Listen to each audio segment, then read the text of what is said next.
Kekaisaran Mongol adalah kekaisaran terbesar dalam sejarah. Lebih besar dari Roma, lebih besar dari apapun. Tapi ada yang aneh. Kekaisaran itu dibangun oleh satu orang mulai dari nol. Tanpa tentara, tanpa kerajaan, bahkan tanpa makanan. Saat masih kecil, ia bertahan hidup dengan memakan tikus. Tapi, ia menaklukkan separuh dunia yang dikenal. Jadi gimana seseorang bisa berubah dari anak yang kelaparan menjadi penguasa jutaan orang? Dan yang terpenting, mengapa semuanya lenyap begitu cepat? Untuk memahami, kita harus kembali ke tempat di mana kelangsungan hidup itu sendiri tak pernah terjamin. Sekitar tahun 1162, seorang bayi bernama Temujin lahir dari keluarga bangsawan Mongol. Ayahnya, Yesugei, adalah kepala suku yang kuat. Hidupnya baik-baik saja. Lalu suku Tatar, suku saingan, meracuni Yesugei hingga mati. Begitu saja. Semuanya berubah. Temujin berusia sekitar 8 tahun. Dalam semalam seluruh klan ninggalin mereka. Di padang rumput, sebuah suku mengikuti kekuatan. Seorang janda dengan anak-anak kecil tak bisa memimpin prajurit atau melindungi kawanan ternak. Jadi seluruh kelompok mutusin bahwa mereka akan lebih baik tanpanya. Mereka mengemasi tenda mereka dan pergi. Tanpa suku, kamu tak punya prajurit untuk melindungimu dan tak ada kawanan ternak untuk memberimu makan. Ibu Temujin, Hoilun, menjaga anak-anaknya tetap hidup dengan menggali akar dan menangkap ikan dari sungai. Suatu pagi, sebuah klan saingan datang ke perkemahan mereka dan menangkap Temujin. Mereka memasang kerah kayu berat di lehernya. Papan tebal yang dirancang untuk mencegah tahanan berlari atau bahkan berbaring. Dia adalah seorang anak yang dirantai, tapi suatu malam ia kabur dan menyelinap pergi dalam kegelapan. Saat sampai di sungai yang membeku, ia berbaring terlentang di air. Hanya wajahnya yang ada di atas permukaan, sementara para penculiknya mencari-cari. Seorang pria berjalan tepat ke tepi sungai, melihat ke bawah, dan melihat anak laki-laki itu bersembunyi di sana. Karena alasan yang sulit dipahami siapapun, ia melepaskannya. Bertahun-tahun kemudian saat Temujin punya pasukan, ia melacak pria itu dan memberinya tempat di pasukannya. Bangsa Mongol punya ingatan yang sangat panjang. Kau masih hidup? Hampir mati. Bagus, sekarang makanlah. Aku akan bikin mereka membayar apa yang telah mereka lakukan pada kita. Kau hampir tak bisa memberi makan dirimu sendiri. Satu hari nanti, aku akan satukan setiap suku di stepa ini. Makan dulu ikanmu. Temujin selamat. Dan perlahan orang-orang mulai berdatangan. Para pengikut tertarik oleh kesetiaannya, ketangguhannya, dan sesuatu yang tak bisa mereka jelaskan semua. Dia sedang membangun sesuatu, tapi padang rumput itu penuh dengan saingan kuat yang telah berkecimpung di bidang ini jauh lebih lama. Dan sebagian besar dari mereka lebih kuat darinya. Biar paham apa yang dihadapinya, kamu harus tahu dunia tempat ia dibesarkan.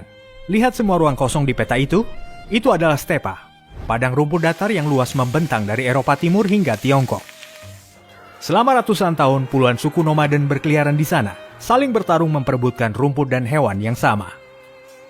Tak ada raja atau pemerintah, tak ada yang bertanggung jawab, yang berarti tak ada yang aman. Sebuah keluarga bisa kehilangan segalanya dalam semalam. Hewan mereka dicuri dan perkemahan mereka dibakar hingga rata dengan tanah. Jika kamu lahir di sini, rumahmu adalah tenda dari kain flanel yang dikemas ibumu ke atas gerobak tiap beberapa minggu. Semua orang berlatih memanah di atas kuda sejak umur 3 tahun. Dan tiap suku berdoa pada Dewa Langit yang disebut Tenggeri, yang memberkati para pemenang dan meninggalkan para pecundang. Kekaisaran Tiongkok di sebelahnya menyukai semua kekacauan ini. Jutaan prajurit stepa yang saling bertarung berarti mereka tak melawan Tiongkok. Jadi, Tiongkok memastikan suku-suku itu tak pernah bersatu. Di istana kekaisaran, seorang menteri membentangkan peta stepa dan menunjuk dua suku yang berkemah berdekatan.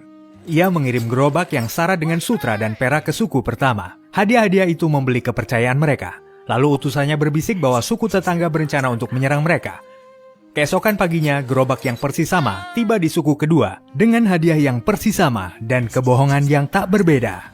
Dalam waktu seminggu, kedua suku itu berperang. Masing-masing yakin bahwa mereka membela diri. Menteri itu menuangkan teh untuk dirinya sendiri.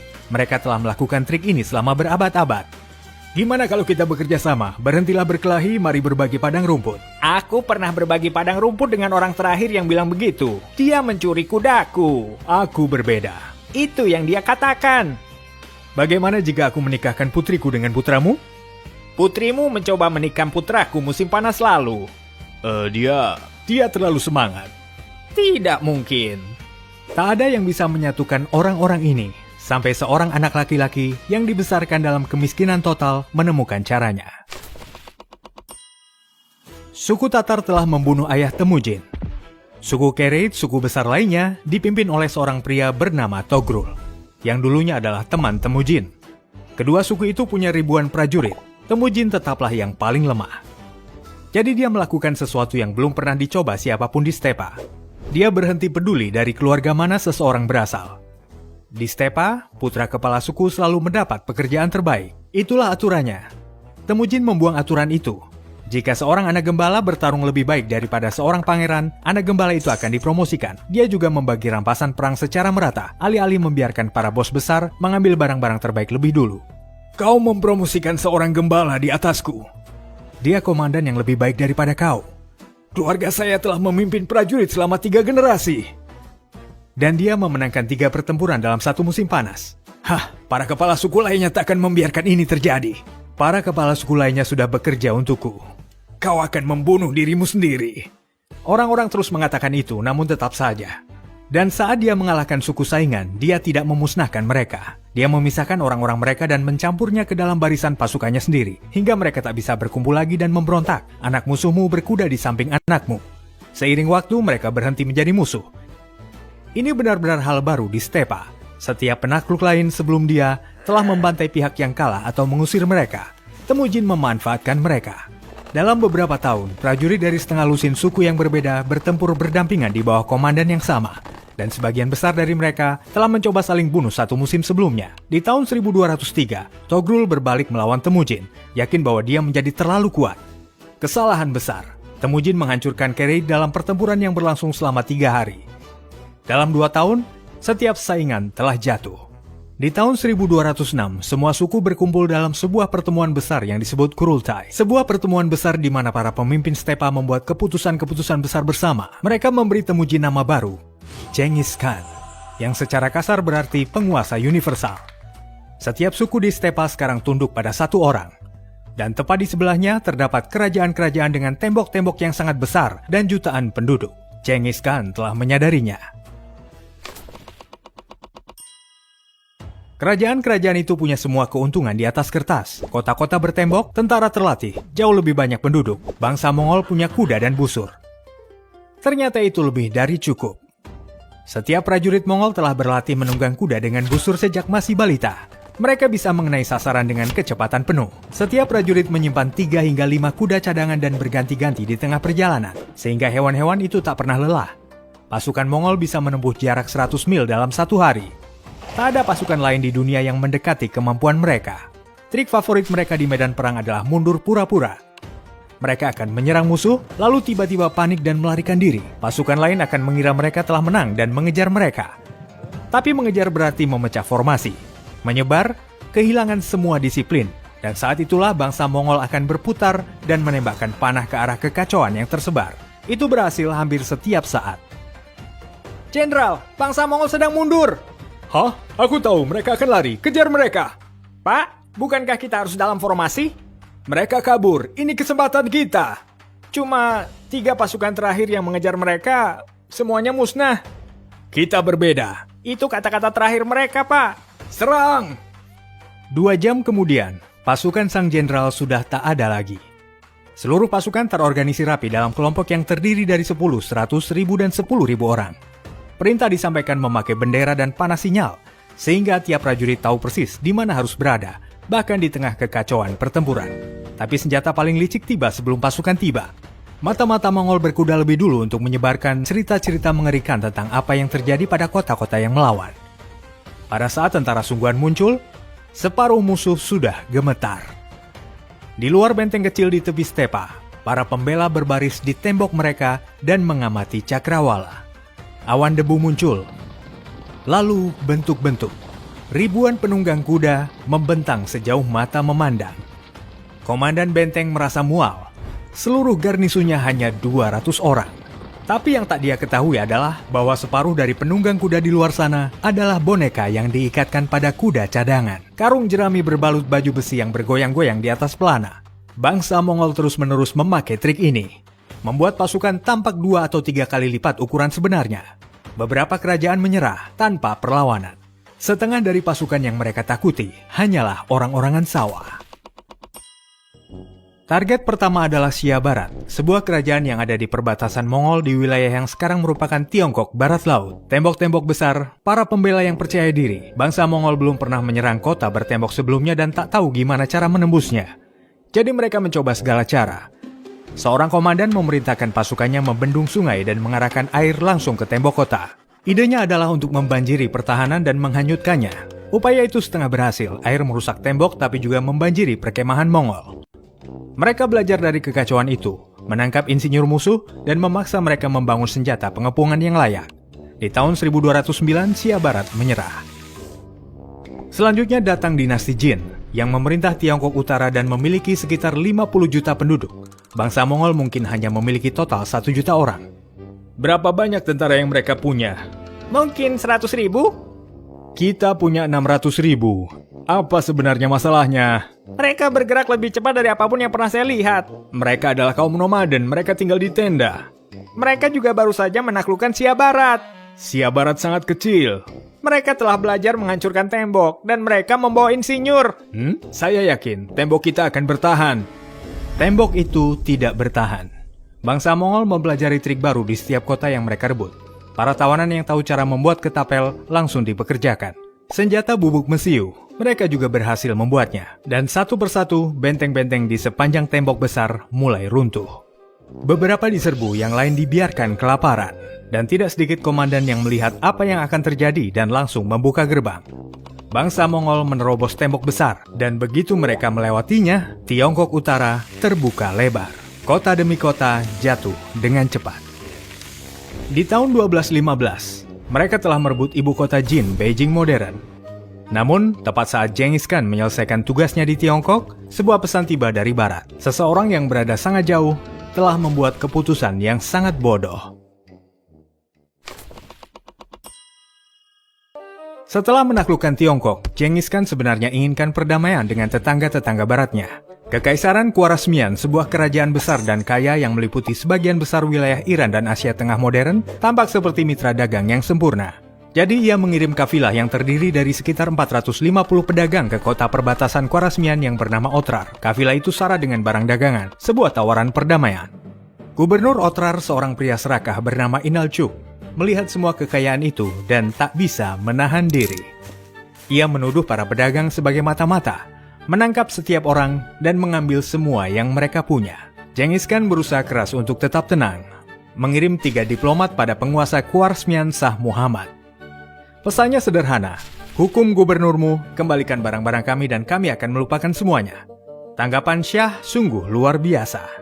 Dia membunuh salah satu diplomat, lalu dia mencukur janggut 2 diplomat lainnya yang dalam budaya Mongol merupakan penghinaan besar, seperti meludahi wajah seseorang. Lalu dia mengeksekusi ke-450 pedagang asli itu. Tuanku, saat telah membunuh duta besar kita. Dia melakukan apa? Dia juga mencukur janggut 2 utusan lainnya. Dan para pedagang di Otrar? Dieksekusi. Semuanya. Saya mengirim kafilah dagang. Saya minta perdamaian. Dia tampaknya telah memilih perang. Kalau begitu, dia akan mendapat perang juga. Saya akan menyiapkan kuda-kuda. Dalam hukum Mongol, duta besar dianggap suci. Genghis Khan menghentikan seluruh perangnya melawan Tiongkok di tengah jalan dan mengarahkan seluruh pasukannya ke barat. Bangsa Mongol menyerbu di tahun 1219 dengan seluruh kekuatan mereka. Samarkand, salah satu kota terkaya di dunia, menyerah dalam beberapa hari. Bukhara terbakar, Syah panik dan kabur, dan akhirnya meninggal bersembunyi di sebuah pulau kecil di Laut Kaspia, sakit dan sendirian. Seluruh kerajaannya yang telah dibangun selama beberapa generasi benar-benar lenyap dari peta dalam waktu sekitar 2 tahun. Semua karena seorang gubernur yang serakah tak bisa menahan diri untuk tak mengambil kafilah dagang. Genghis Khan kini telah menaklukkan segalanya dari Tiongkok hingga Persia. Tapi usianya semakin bertambah, dan satu pertanyaan besar terus menghantui pikirannya. Apa yang akan terjadi pada semua ini saat aku tiada? Di tahun 1227, Genghis Khan meninggal. Berusia sekitar 65 tahun, sebagian besar waktunya dihabiskan di atas kuda menaklukkan semua yang terlihat. Sekarang tibalah bagian tersulit. Kekaisaran Mongol tak punya aturan otomatis tentang siapa yang akan mengambil alih kekuasaan. Setiap kerabat laki-laki bisa mengklaim tahta. Jadi tiap kali seorang Khan meninggal, seluruh kekaisaran menahan nafas. Genghis telah memilih putra ketiganya, Ogedei, sebagai penerus. Tapi tradisi Mongol bilang bahwa hal itu harus dikonfirmasi terlebih dulu di Kurultai. Hingga saat itu, para janda senior memegang kekuasaan nyata selama masa transisi dan putra bungsu Genghis Khan, Tolui, menjaga kursi kekuasaan tetap hangat sebagai wali selama 2 tahun. Terjadi ketegangan. Semua orang tahu Tolui adalah pejuang yang lebih baik. Tapi OGD lebih baik dalam menjaga kebahagiaan rakyat dan menjaga persatuan. Dan saat ini, hal itu lebih penting. Di tahun 1229, OGD dikukuhkan sebagai Khan Agung. Dan dia ternyata jadi salah satu pemimpin paling dermawan yang pernah hidup. Dermawan yang berbahaya.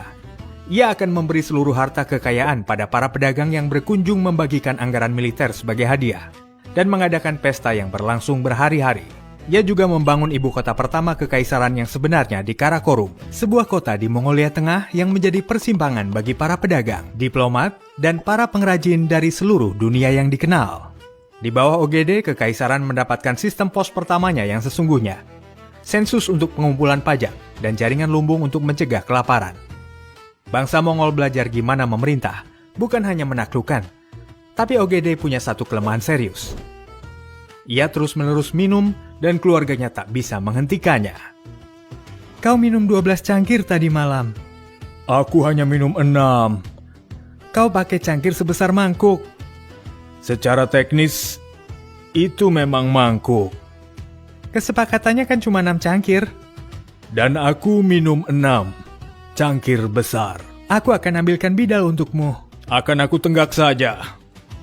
Mesin itu tetap berfungsi. Dinasti Jin di Tiongkok akhirnya selesai di tahun 1234. Dan lalu OGD mengarahkan pasukannya ke suatu tempat yang belum pernah dikunjungi Mongol sebelumnya. Barat. Jauh ke Eropa. Orang-orang Eropa sama sekali tak tahu apa yang akan terjadi. Pasukan Mongol di bawah pimpinan Batu Khan, salah satu dari banyak cucu Genghis Khan, dan seorang jenderal brilian bernama Subutai, bergerak ke barat melalui Rusia. Mereka membakar segalanya. Pada tahun 1240, mereka menghancurkan Kiev, salah satu kota terbesar di Eropa Timur. Kemudian mereka terus maju ke Polandia, ke Hongaria. Sebagian besar orang Eropa bahkan tidak tahu siapa orang-orang ini. Pasukan gabungan Polandia dan Jerman berbaris untuk menghadapi mereka di pertempuran Legnica di April 1241. Hancur. Selesai dalam satu sore. Sehari kemudian, ratusan mil jauhnya di Hongaria, pasukan Raja Bela menghadapi Mongol di pertempuran Mohi. Hasil yang sama.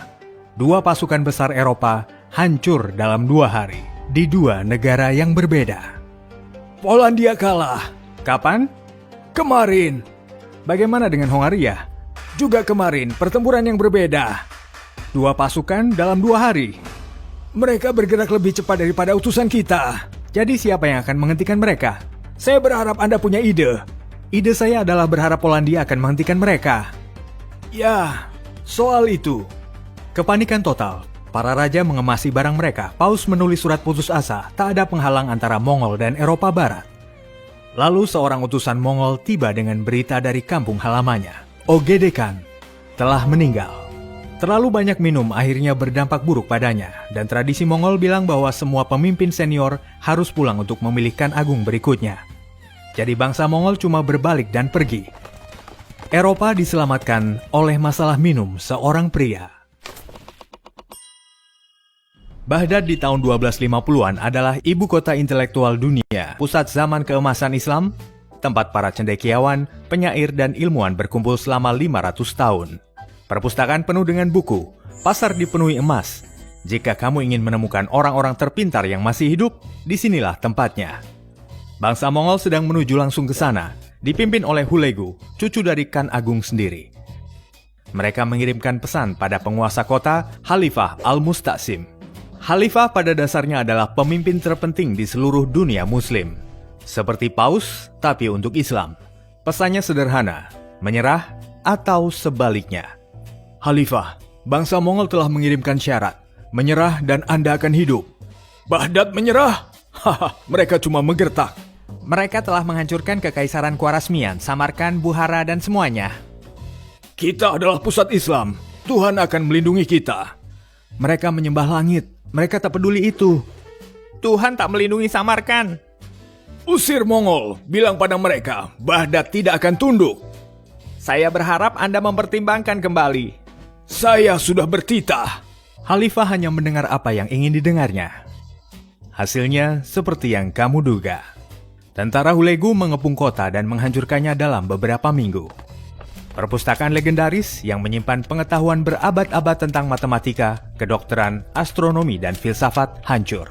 Khalifah ditangkap dan dibunuh. 500 tahun sejarah hilang. Tapi di tahun 1260, Mamluk, pasukan yang kuat dari Mesir, mengalahkan pasukan Mongol di Israel modern. Keretakan nyata pertama dalam gagasan bahwa Mongol tak mungkin dikalahkan. Sementara itu, tempat terkaya di bumi masih berdiri. Cina Selatan. Dan seorang pangeran Mongol bernama Kublai punya rencana untuk itu. Tiongkok Selatan diperintah oleh dinasti Song, sebuah peradaban yang sangat maju. Kota-kota berbenteng di sepanjang sungai-sungai besar, angkatan laut yang kuat dengan ratusan kapal perang, senjata bubuk mesiu awal. Orang-orang ini benar-benar tangguh. Kublai Khan menerima tugas itu. Tapi ada satu masalah yang sangat canggung. Bangsa Mongol butuh angkatan laut, bangsa penunggang kuda dari padang rumput yang terkurung daratan yang membangun kapal. Kan, dinasti Song punya angkatan laut. Baiklah, kita akan membangunnya. Kita berasal dari stepa, kita menunggang kuda. Kalau begitu kita akan belajar menaiki kapal. Kapal tak benar-benar berfungsi seperti kuda. Carikan aku pembuat kapal Tiongkok. Orang Tiongkoklah yang sedang kita perangi. Carikan aku orang-orang yang sudah kita taklukkan. Itu mungkin benar-benar berhasil. Kublai merekrut insinyur, membuat kapal dan jenderal dari wilayah Tiongkok yang sudah dikuasai Mongol. Ia membangun armada dari nol. Kota demi kota, sungai demi sungai, dinasti Song dipukul mundur. Butuh waktu 20 tahun, tapi di tahun 1279 Tiongkok Selatan jatuh. Kublai mendirikan dinasti Yuan, yang berarti Mongol sekarang menjadi kaisar resmi di seluruh Tiongkok. Dengan kesuksesan yang diraihnya, Kublai mencoba menyerang Jepang. 2 kali. Kedua kalinya ia mengumpulkan salah satu armada angkatan laut terbesar yang pernah dilihat dunia. Kedua kalinya, topan besar menghancurkan kapal-kapalnya hingga berkeping-keping. Orang Jepang menyebut badai itu kamikaze, yang juga berarti angin dewa. Karena mereka percaya para dewa telah mengirimkannya. Kekaisaran daratan terbesar dalam sejarah dikalahkan oleh cuaca 2 kali. Tapi menaklukkan dunia ternyata adalah bagian yang mudah.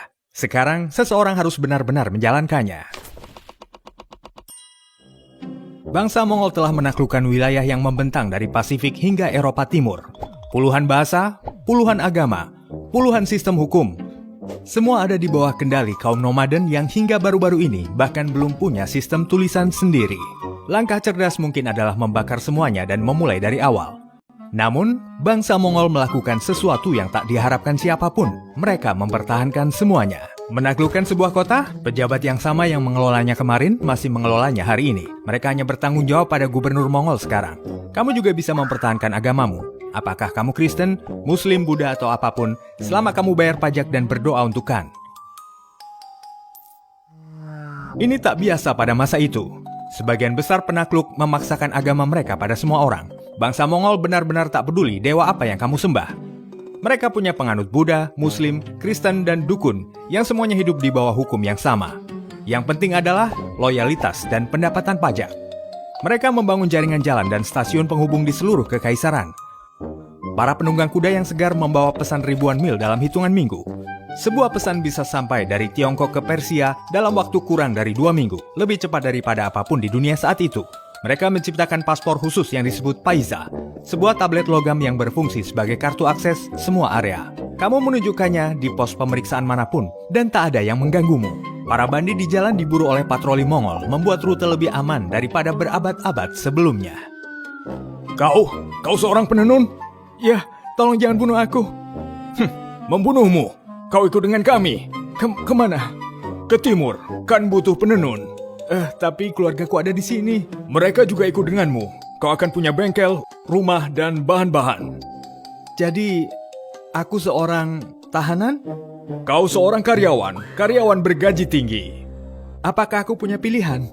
Tidak, tapi kau akan mendapatkan sutra. Kemewahan paling berharga di kekaisaran adalah kain yang disebut brokat emas. Pembuatannya membutuhkan sutra Tiongkok, emas Tibet, dan penenun ahli dari Baghdad. 3 bahan dari 3 penjuru kekaisaran. semuanya dalam satu bengkel. Sepotong kain itu menceritakan segalanya tentang betapa terhubungnya dunia ini. Selama berabad-abad, jalur sutra adalah mimpi buruk untuk dilalui. Itu adalah jaringan jalur perdagangan kuno yang menghubungkan Tiongkok ke Eropa, penuh dengan bandit, pajak perbatasan, dan panglima perang lokal. Mengangkut barang dari satu ujung ke ujung lainnya pada dasarnya sama dengan bunuh diri. Lalu bangsa Mongol mengambil alih, dan dalam semalam semuanya berubah. Untuk pertama kali dalam sejarah, satu kekuatan tunggal mengendalikan seluruh jalur dari pantai Pasifik hingga ujung Eropa. Para pedagang yang dulunya menyuap puluhan kerajaan yang bermusuhan, kini bisa melakukan perjalanan di bawah perlindungan Mongol sepanjang jalan. Perdagangan meledak, dengan sutra Tiongkok menuju ke barat dan rempah-rempah Persia menuju ke timur, yang jumlahnya melampaui rekor sebelumnya. Dan bukan cuma barang yang bergerak di sepanjang jalan itu, ide-ide juga ikut menyebar. Teknologi percetakan menyebar dari Tiongkok, pengetahuan medis berpindah antar peradaban, bubuk mesiu yang ditemukan oleh bangsa Tiongkok mulai menuju ke Eropa. Dunia menjadi makin kecil dengan cepat. Saya baru saja kembali dari Tiongkok, butuh waktu 4 bulan. 4 bulan? Terakhir kali saya mencoba butuh 2 tahun. Ya, jalan-jalan Mongol luar biasa, kuda-kuda segar setiap 50 mil. Bagaimana dengan bandit? Patroli Mongol, para bandit lebih takut pada mereka. Jadi, orang-orang yang membakar separuh dunia membuat perjalanan menjadi aman. Ya, itu agak aneh. Ceritakan padaku. Sekitar tahun 1271, seorang pedagang muda dari Venesia bernama Marco Polo berangkat ke istana Kubilai Khan. Ia melakukan perjalanan selama bertahun-tahun dan melihat hal-hal yang belum pernah dilihat orang Eropa. Istana-istana yang dilapisi emas, kota-kota yang lebih besar dari apapun di kampung halamannya, uang kertas yang bahkan belum pernah didengar orang Eropa. Era ini dikenal sebagai Pax Mongolica, bahasa Latin untuk kedamaian Mongol. Zaman globalisasi pertama yang sesungguhnya. Tapi di sepanjang jalan yang sama, sesuatu yang lain sedang menyebar. Penyakit, wabah hitam. Wabah mengerikan yang akhirnya akan membunuh puluhan juta orang di seluruh Eropa, menyebar melalui jaringan perdagangan Mongol. Hubungan yang membuat kekaisaran itu hebat justru membantu menyebarkan salah satu bencana terburuk dalam sejarah manusia. Dan bahkan sebelum wabah itu tiba, kekaisaran itu sendiri mulai retak. Di tahun 1259, Khan Agung Mongke meninggal. Dan disinilah masalah yang telah melekat dalam sistem Mongol sejak awal. Tak ada aturan yang jelas tentang siapa yang berhak mewarisi tahta. Tiap kerabat laki-laki bisa mengklaim tahta. Dua cucu Genghis Khan sama-sama ingin jabatan itu. Kublai yang sibuk menaklukkan Tiongkok, dan adik laki-lakinya Arik Boke yang mengendalikan tanah air Mongol di stepa dan berpikir bahwa kekaisaran harus tetap setia pada akar nomadenya. Kedua bersaudara itu memegang kurultai mereka sendiri. Keduanya menyatakan diri sebagai Khan Agung. Dua Khan Agung pada saat yang sama. Kekaisaran harus memilih. Kau sudah lunak, saudaraku. Kau memakai sutra. Kau makan makanan Cina. Aku makan makanan Cina di istana dan memerintah sebuah kekaisaran. Stepa adalah kekaisaran kita. Kakek kita dulu naik kuda, bukan naik tandu. Kakek kita juga ingin menguasai dunia. Kau tak bisa melakukan itu dari tenda. Kanat-kanat lain setuju denganku. Kanat-kanat lain akan lakukan apapun yang menguntungkan mereka. Mereka selalu begitu. Kau telah lupa apa artinya menjadi Mongol. Aku telah menemukan apa artinya menjadi seorang kaisar. Di sebuah perkemahan di padang rumput Mongolia, seorang komandan muda menatap dua surat. Satu dari Kubilai menjanjikan emas, tanah dan jabatan gubernur di Tiongkok. Satu lagi dari Arik Boke menyebutnya sebagai Mongol sejati dan memohon kehormatannya. Letnanya bertanya pada pihak mana yang akan mereka dukung. Komandan itu mengangkat kedua surat itu. Mana yang lebih menguntungkan? Tanyanya. Letnan itu menunjuk surat Kubilai. Komandan itu membakar surat yang lain. Di seluruh kekaisaran, ratusan komandan membuat perhitungan yang sama persis. Kubilai menang pada tahun 1264 ketika Arik Boke menyerah. Tapi kerusakan telah terjadi. Kekaisaran terpecah menjadi 4 bagian. Gerombolan emas menguasai Rusia dan Eropa Timur. Kekhanan Ilkhanat menguasai Persia dan Timur Tengah. Kekhanan Chagatai menguasai Asia Tengah. Dan dinasti Yuan Kubilai memerintah Tiongkok. Mereka punya garis keturunan yang sama. Mereka hampir tak punya kesamaan lainnya. Masing-masing dari 4 kekhanan dikelilingi oleh budaya yang telah mereka taklukkan. Dan perlahan, diam-diam, budaya-budaya itu mulai menelan bangsa Mongol sepenuhnya.